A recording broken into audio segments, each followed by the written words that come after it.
आज हमारे साथ नासिर खान बसरी जो है हमारे सीनियर एडवोकेट हैं, सिविल प्रैक्टिस में बड़ा नुमाया मुकाम है उनका।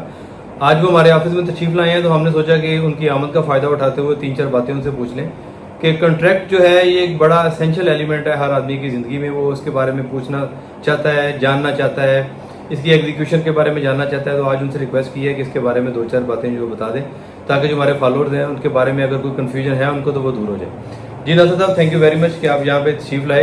आप सबसे पहले ये बताएं कि कॉन्ट्रैक्ट की डेफिनेशन क्या है, कि हम कॉन्ट्रैक्ट किसे कहते हैं।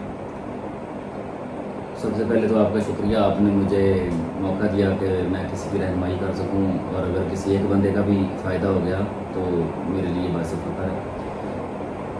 सबसे पहले हमने ये डिफ़ाइन करना है कि कॉन्ट्रैक्ट क्या है। कॉन्ट्रैक्ट होता है दो बंदों के बीच में कोई एक एग्रीमेंट हो, और वो एग्रीमेंट एनफोर्सेबल बाय लॉ भी हो, कानून भी उस एग्रीमेंट को एक्नॉलेज करता हो, तो उसको हम कहते हैं कॉन्ट्रैक्ट। मज़ीद आप उस पर दो बंदे कुछ भी आपस में डिसाइड कर लेते हैं। मिसाल के तौर पे एक कहता है कि मैंने अपना मकान बेचना है, और बी कहता है कि जी मैंने ख़रीदना है। तो ए कहता है जी ठीक है, आप मुझे 1 लाख रुपया देंगे और मैं आपको उसके बदले अपना मकान दूंगा। तो जो उसके अंदर उसकी पेमेंट का शेड्यूल तय हो जाता है कि भाई 1 महीने के बाद आपने मुझे पेमेंट देनी है और मैंने आपको मकान देना है, तो ये कॉन्ट्रैक्ट है। तो जब इसको रिटर्न एग्रीमेंट कर लिया जाता है इसके ऊपर, तो ओरल कॉन्ट्रैक्ट की ऐसा कोई अब ख़ास वैल्यू नहीं रही। तो return agreement enforceable by law हो, वो कॉन्ट्रैक्ट कहलाता है। मतलब ये है कि इसमें 2 पार्टीज हैं, एक ऑफर करेगा, दूसरा एक्सेप्टेंस करेगा। दोनों पार्टीज जो हैं वो सर्टन टर्म्स एंड कंडीशन पे एग्री हो जाएंगी और उस कॉन्ट्रैक्ट को राइट डाउन कर लेंगी। तो इसका मतलब है कि वो कॉन्ट्रैक्ट के जो एलिमेंट्स हैं, जो इंग्रेडिएंट्स हैं, वो उनके कंप्लीट हो जाएंगे। बिल्कुल कंप्लीट हो जाएंगे, लेकिन इसके अंदर एक मेन इंग्रेडिएंट ये है, बाकी सारी बातें जैसे आपने फरमाई बिल्कुल दुरुस्त है। इसके अंदर जो एक मेन इंग्रेडिएंट वो ये है कि जो कॉन्ट्रैक्ट होगा, जो टर्म्स एंड कंडीशन हम तय करेंगे, वो सब एनफोर्सेबल बाय लॉ भी हों, वो एज पर लॉ करेक्ट भी हों। अब ऐसे नहीं हो सकता कि कोई आप किसी के साथ एग्रीमेंट या किसी चाइल्ड लेबर की निस्बत एग्रीमेंट नहीं कर सकते। तो इसी तरीके से मकान आपका है तो आप ही सेल करेंगे, आपका कोई भाई सेल नहीं कर सकता, वो इन्फोर्सेबल बाय लॉ नहीं होगा। तो एग्रीमेंट हो और इन्फोर्सेबल बाय लॉ हो तो ये कॉन्ट्रैक्ट बन जाता है। मतलब ये, if I am not wrong, मैं जहाँ जो आपकी बात समझूँ, उसका मतलब ये है कि अगर मैं कॉन्ट्रैक्ट करता हूँ किसी के साथ मकान बेचने का, तो ये ज़रूरी है कि मैं उस मकान का मालिक भी हूँ। जी जी, अगर मैं मकान का मालिक नहीं हूँ तो मैं किसी के साथ कॉन्ट्रैक्ट नहीं कर सकता, क्योंकि मेरी ओनरशिप उसकी है ही नहीं। बिल्कुल, तो वो इन्फोर्सेबल बाय लॉ वो नहीं होगा। ऐसे ही। दूसरा जो पॉइंट मैंने आपका समझा वो ये है कि किसी भी लॉफुल एक्ट का हम कॉन्ट्रैक्ट कर सकते हैं। सपोज किसी के साथ मैं कॉन्ट्रैक्ट करूँ नारकोटिक्स का, कि आप मुझे इतनी नारकोटिक्स फ्राहम करेंगे, तो वो ना करें तो मैं उसके खिलाफ अदालत में नहीं जा सकता, क्योंकि ये जो मुआहदा हमने किया है, कॉन्ट्रैक्ट किया है, ये इन्फोर्सेबल बाय लॉ है ही नहीं। मैं गैर कानूनी जो सरगर्मी है उसका कॉन्ट्रैक्ट कर रहा हूँ। क्या ये ऐसे ही है? बिल्कुल दुरुस्त, बिल्कुल दुरुस्त। एग्रीमेंट वही हो, जब एग्रीमेंट लीगल होगा तो वो कॉन्ट्रैक्ट बन जाएगा। और ये जो वर्बल कॉन्ट्रैक्ट है, जिसका अभी आपने पहले फरमाया है कि इसकी अब जो है मतलब उस तरीके के साथ उसकी इंपॉर्टेंस नहीं रही, तो क्या कोई ऐसा टाइम था कि जिसमें ये इंपॉर्टेंट था कि कोई भी 2 आदमी बगैर किसी रिटर्न एग्रीमेंट के वो कोई भी जो कॉन्ट्रैक्ट है वो कर सकें, और वो उसकी बेस पे किसी अदालत में भी रजू कर सकें? इसमें ऐसे है कि सबसे पहले तो इसकी मैं ये आपको इसका बैकग्राउंड बताना चाहूँगा कि इस्लाम ने भी ओरल एग्रीमेंट करने से रोका है, जिसको आप वर्बल मतलब ये कहा गया है कि कोई भी आप अपनी ट्रांजैक्शन करो तो उसको तहरीर में लेके। सबसे पहले तो इसकी ममानत शरीयत में भी इसकी ममानत है कि आपने एक एग्रीमेंट जो कि ओरल नहीं करना, बल्कि जो भी फ्यूचर ऑब्लिगेशंस हैं या आपकी लेन देन है वो आपने तहरीर में लेके आना है। और इसी की बेस के ऊपर हमारा आगे पाकिस्तान का लॉ भी इसी की बेस के ऊपर बना हुआ है। अब जहाँ तक बात है ओरल एग्रीमेंट, पहले ये था कि आज से कुछ साल पहले तक, आज से 5-10 साल पहले तक ये होता था कि लोग ओरल एग्रीमेंट की बेस के ऊपर केस लेके आ जाते थे, कोर्ट से स्टे ले लेते थे, और वो केस कई साल चलता रहता था और स्टे भी चलता रहता था। उससे ये होता था कि लोगों के लिए वो एक टूल ऑफ नॉइजेंस और लोगों को तंग करने के लिए एक आला बना हुआ था। तो फिर इसके ऊपर जो सुपीरियर कोर्ट्स हैं, ऑनरेबल हाई कोर्ट और ऑनरेबल सुप्रीम कोर्ट, उनके डिसीजन आना शुरू हो गए कि इन केसेस में एक तो स्टे ना दिया जाए, और दूसरा ये कि इन केसेस को साबित करने के लिए जो पैरामीटर्स हैं वो इतने का सख्त कर दिए गए हैं कि अब बहुत ही मुश्किल होता है कि कोई दावा या कोई सूट ओरल एग्रीमेंट की बेस पे डिग्री हो जाए। तकरीबन ना डिग्री होने के ना के बराबर चांसेस होते हैं। मतलब ये होता था कि दो आदमी हैं, उनका आपस में कॉन्ट्रैक्ट नहीं हुआ, किसी बात पे कोई चीज़ फाइनलाइज नहीं हुई उनकी, तो एक आदमी उनमें से कोर्ट जाता था, वो कहता था जी कि मेरा इसके साथ फलां मुआहदा है, इसमें ये टर्म एंड कंडीशन तय की हैं और हमने इसको तहरीर में नहीं किया, तो जो कोर्ट है इसकी एग्जीक्यूशन करवाए।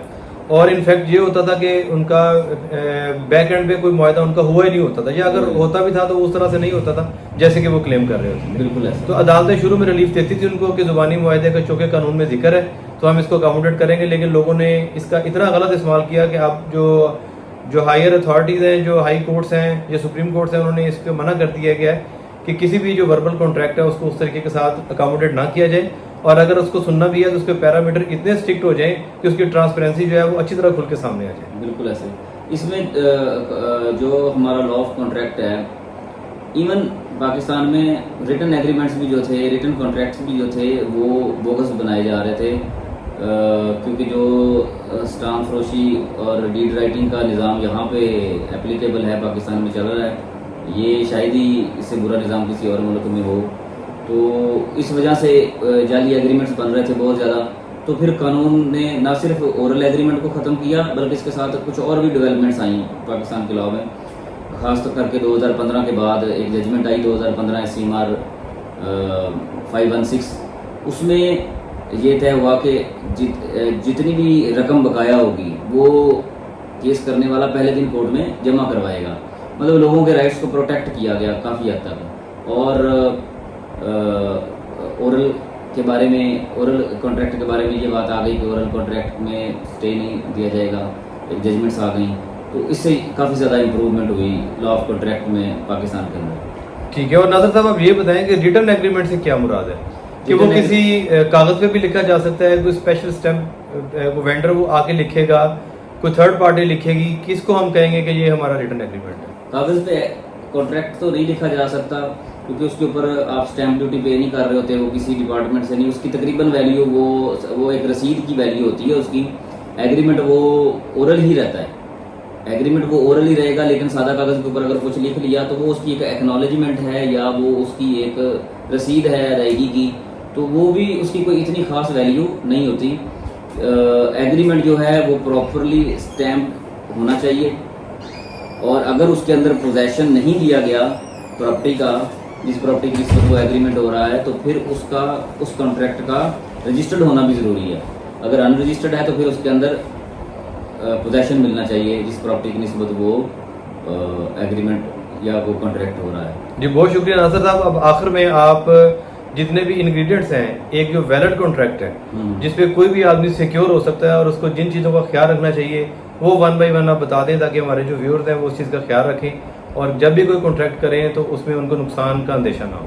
ये सबसे जितनी भी हमारी आज की डिस्कशन हुई, सबसे ज़रूरी मैं इसी सवाल को समझता हूँ, और ये बहुत अहम सवाल है, और ये मैं ख़ास तौर पे अपने सारे व्यूअर्स को बताना चाहूँगा कि आपने जब एक एग्रीमेंट करना है तो उसके कौन कौन के इंग्रेडिएंट्स का आपने ख्याल रखना है।